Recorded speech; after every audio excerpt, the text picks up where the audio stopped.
This is Greg Rakestraw, and you're watching the UIndy Xperience. We're doing this once a month from the Donatos at Madison and Edgewood, just south of the University of Indianapolis campus.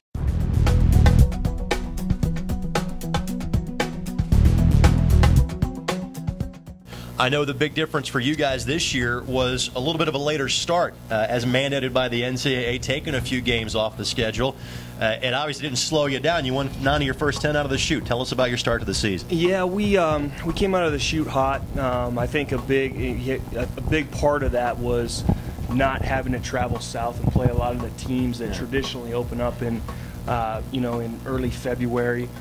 We played the Snowbirds in a sense up here just later on, and fortunately we made less mistakes and got off on the right foot and were able to string together a few wins. It's a extremely tough. It's a tough pitching conference. Most of the schools, most of the programs in the GLVC have at least one, two, maybe three dominating arms, and that's what you have to compete. Pitching and defense, especially with the bats this year. Of course, the NCAA has decreased the bat standards. They perform, or they're supposed to perform, more like wood. And hits, and especially timely hits, have been tough to come by. What has that response been like? I know, for example, in years gone by, the GLVC was an all-wood bat league. That is correct. The last couple of years, the East region was kind of the all-wood region. Everybody else played with aluminum. What has that done to kind of the pace of play, defensive nature of the game, having those bats dumbed down a little bit? Well, it's definitely sped up the game. The league, of course, was all wood when I played in 2000, 2001, and I'm a major wood bat advocate. I wish the NCAA would go wood across the board. However, these BB Core certified bats are supposed to perform similarly to wood, and I think that we're seeing in the scores, and definitely home runs have been down. I believe the last stat that I heard, that home runs were down 39 or 40%. That's across the NCAA. Now scoring was only down 14%, but they're doing their job. They're speeding up the game.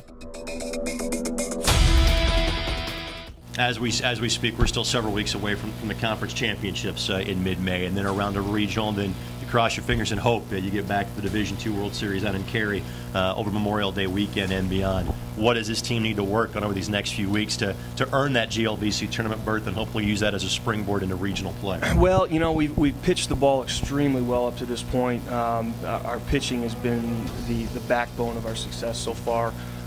We started off hot with the bats. We've slowed down a little bit, over the last 2 weeks. I think that the timely hit has been hard to come by, and maybe cleaning up our defense a little bit, which it's been cold, and those are a byproduct of cold weather. Is the defensive blunders and the timely hitting. For those of you who don't know, Al, by the way, is from Ontario. We've truly made him a Hoosier. He thinks this past weekend was cold. He's been one of us now for the better part of the last decade. That is correct. That is correct. Coach, as always, thanks for the time. Give Coach Vaught our best, and best of luck the rest of the season. Will do. Thank you very much. All right, bud.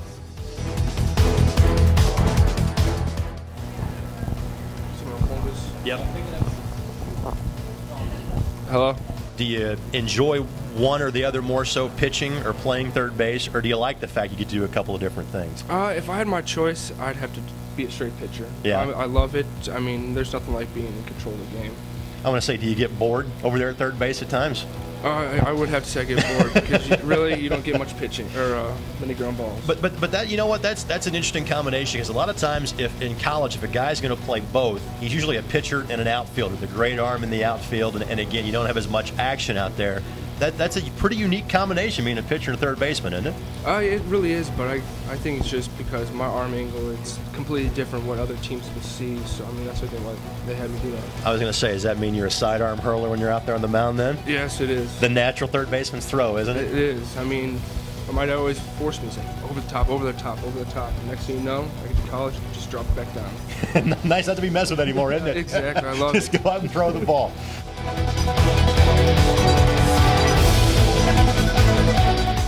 All right, tell us how things are going for you in the classroom, Chris.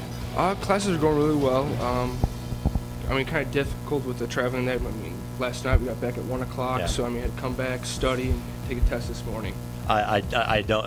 Every sports and every athlete is tough as far as managing the classroom and the training, the practice, the games, etc.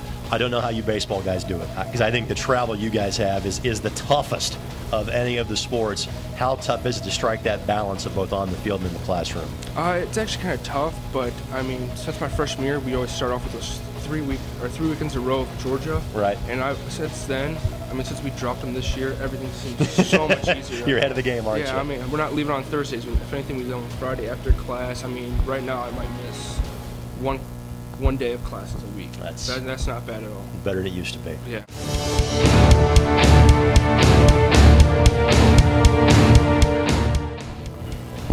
Hi. Your high school beat my high school in the state tournament when you were probably. And I know, Aaron, going into the season, you were 4 doubles shy of setting the UIndy career record. Do you have those 4 doubles as of now? I have those 4 doubles plus more. It took me about a 20 at-bats slump before I got the one to break the record, but it's finally nice to get that weight off my shoulder. Has it been harder or easier to get those doubles with the new batting rules and the bats being a little dumbed down this year? It has been harder. Coach teaches us a pretty good approach, and we just stuck with that. And you know, he said they'll come. He said it's one thing that you don't have to think about it. Just let the game come to you, and they'll come.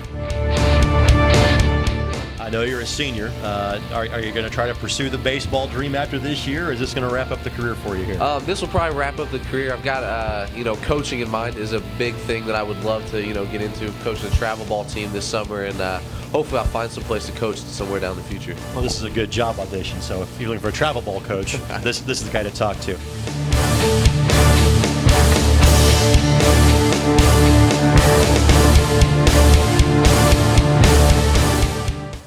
As always, thanks to the great folks at Donato's for hosting us for the UIndy Xperience, located on the corner of Madison and Edgewood, just south of the University of Indianapolis campus. Of course, you can watch these features as many times as you'd like by going to the official athletic website, the University of Indianapolis, athletics.uindy.edu, where you can follow all 21 of UIndy's intercollegiate athletics programs.